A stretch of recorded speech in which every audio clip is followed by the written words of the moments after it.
1999 का कारगिल युद्ध। जब हम ये सुनते हैं तो क्या याद आता है? बर्फीली चोटियां और एक शानदार जीत, है ना? लेकिन आज हम उस जीत की स्ट्रैटेजी पर बात नहीं करेंगे। हम बात करेंगे उन कहानियों की, उन लोगों की जिन्होंने इस जीत की असली कीमत चुकाई। ये वो किस्से हैं जो रचना बिष्ट रावत की किताब के जरिए हम तक पहुंचे हैं। ये बात कितनी गहरी है ना, कि असल में हम उन दिलों में जीते हैं जिन्हें हम पीछे छोड़ जाते हैं। और कारगिल की जीत, हाँ, वो एक शानदार जीत थी, पर वो 527 सैनिकों के सर्वोच्च बलिदान पर टिकी थी। तो आज हम उन्हीं यादों में, उन्हीं बलिदानों में उतरेंगे और ये समझने की कोशिश करेंगे कि वो वीर कैसे आज भी इन कहानियों के जरिए हमारे बीच जिंदा हैं। तो चलिए पहली कहानी की तरफ चलते हैं। ये कहानी है एक 22 साल के नौजवान ऑफिसर की, कैप्टन सौरभ कालिया। सोचिए, फौज में आए हुए अभी सिर्फ 6 महीने ही हुए थे। उनको एक बहुत ही रूटीन सा काम मिला था। अपनी टीम को लेकर जाना है और बस ये चेक करना है कि सर्दियों के बाद बजरंग पोस्ट हमारे सैनिकों के लिए वापस आने के लिए सेफ है या नहीं।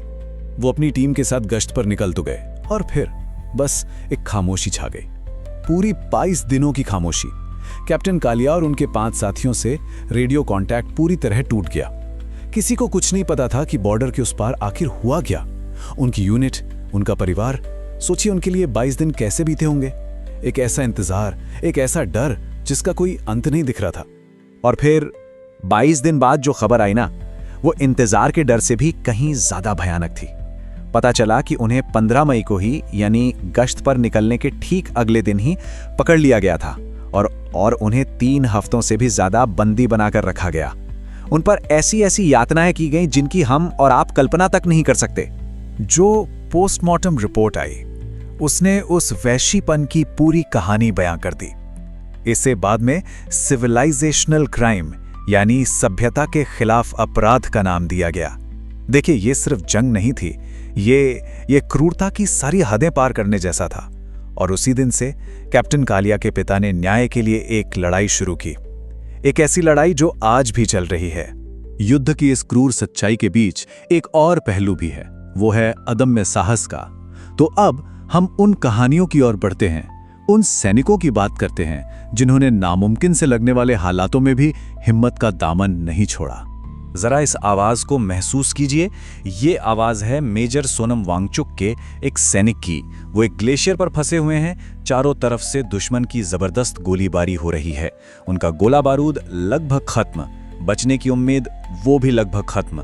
ये मदद के लिए लगाई गई गुहार नहीं थी, ये एक तरह से आखिरी पुकार थी। और इस पुकार का जवाब क्या था? चिंता मत करो, मैं आ रहा हूं। बस मेजर वांगचुक ने 1 सेकंड भी नहीं सोचा, अपने सीओ से परमिशन ली और निकल पड़े। उसी बर्फीले तूफान में, उन्हीं गोलियों की बौछार के बीच, घुटनों तक बर्फ में धंसते हुए वो बस दौड़ रहे थे अपने आदमियों तक पहुंचने के लिए। ये होता है लीडरशिप, ये होती है अपने साथियों के लिए जिम्मेदारी। चलिए अब एक और कहानी की तरफ चलते हैं, एक ऐसे साहस की कहानी जिसका जन्म एक त्रासदी से हुआ। ये कहानी है कैप्टन हनीफुद्दीन की और उनकी यूनिट की एक कसम की। एक लड़ाई के दौरान कैप्टन हनीफ शहीद हो गए, लेकिन दुश्मन की फायरिंग इतनी ज्यादा थी कि उनका पार्थिव शरीर वापस लाना नामुमकिन हो गया। पूरे 43 दिन उनका शरीर उसी जमी हुई बर्फ पर पड़ा रहा। और इस बीच उनकी माँ, उन्होंने आर्मी से सिर्फ एक गुजारिश की कि मेरे बेटे के लिए किसी और बेटे की जान खतरे में मत डालना। लेकिन एक फौजी यूनिट अपने साथी को ऐसे कैसे पीछे छोड़ सकती थी? उनकी यूनिट 11 राजपूताना राइफल्स बिल्कुल तैयार नहीं थी। उन्होंने एक प्रण लिया, एक कसम खाई और लॉन्च किया ऑपरेशन हनीफ। अब मकसद सिर्फ कैप्टन हनीफ और बाकी शहीदों के शवों को वापस लाना नहीं था। नहीं, मकसद था उस चोटी पर कब्जा करना और उनकी शहादत का बदला लेना। यह मिशन बहुत बहुत खतरनाक था। एक बार तो फेल भी हो गया, पर यूनिट ने हिम्मत नहीं हारी और आखिरकार उस चोटी पर तिरंगा लहराई दिया। अब लड़ाई के शोर शराबे से थोड़ा दूर चलते हैं, उन कुछ शांत पलों में जो एक फौजी को मिलते हैं। ऐसे ही एक शांत पल में 22 साल के एक और नौजवान ऑफिसर लेफ्टिनेंट विजयंत थापर अपने परिवार को एक खत लिख रहे थे। शायद उन्हें भी नहीं पता था कि ये उनका आखिरी खत होने वाला है। और उस खत की शुरुआत उन्होंने इन्हीं शब्दों से की, जब तक आपको ये खत मिलेगा मैं आपको आसमान से देख रहा हूँगा।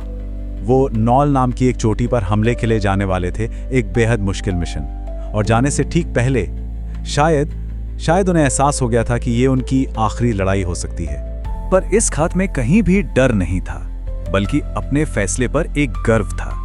देश के लिए लड़ने का जज्बा देखिए, इतना गहरा था कि वो कह रहे थे कि अगर अगला जन्म मिला तो भी मैं फौज में ही जाऊंगा, देश के लिए ही लड़ूंगा।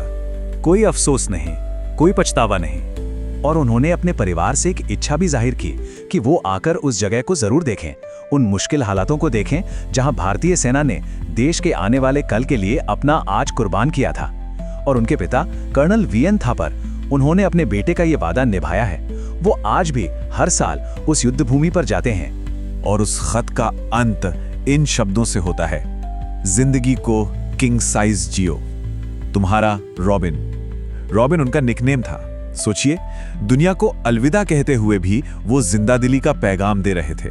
ये बताता है कि उन्होंने अपनी जिंदगी का हर एक पल वाकई किंग साइज जिया। लेफ्टिनेंट विजयंत थापर, रॉबिन, उनकी कहानी उन 527 कहानियों में से सिर्फ एक है। ये सिर्फ एक नंबर नहीं है। हर एक नंबर के पीछे एक नाम है, एक चेहरा है, एक परिवार है और एक अधूरा सपना है। ये 527 का आंकड़ा हमें उस बहुत बड़े सामूहिक बलिदान की याद दिलाता है जिस पर कारगिल की पूरी जीत की इमारत खड़ी है। तो 26 जुलाई 1999 वो तारीख थी जब इंडियन आर्मी ने ऐलान किया कि सभी घुसपैठियों को खदेड़ दिया गया है। ऑपरेशन विजय कामयाब रहा और युद्ध ऑफिशियली खत्म हो गया। हाँ, युद्ध तो खत्म हो गया, पर एक सवाल है, उन परिवारों के लिए क्या जिन्होंने अपना सब कुछ खो दिया? क्या उनके लिए ये लड़ाई कभी खत्म होती है? ये सवाल हमें हमेशा उस मानवीय कीमत की याद दिलाता रहेगा जो सिर्फ जंग के मैदान पर नहीं, बल्कि उससे बहुत दूर और बहुत लंबे समय तक चुकाई खाती है। और आखिर में रचना बिष्ट रावत की ये शब्द, ये हमें एक बहुत बड़ी जिम्मेदारी का एहसास कराते हैं कि इन वीरों को हमारी सबसे सच्ची श्रद्धांजलि क्या हो सकती है? सिर्फ उन्हें याद रखना, उनकी कहानियों को जिंदा रखना, क्योंकि जब तक हम और आप इन कहानियों को कहते सुनते रहेंगे, तब तक वो हमारे बीच हमेशा जिंदा रहेंगे।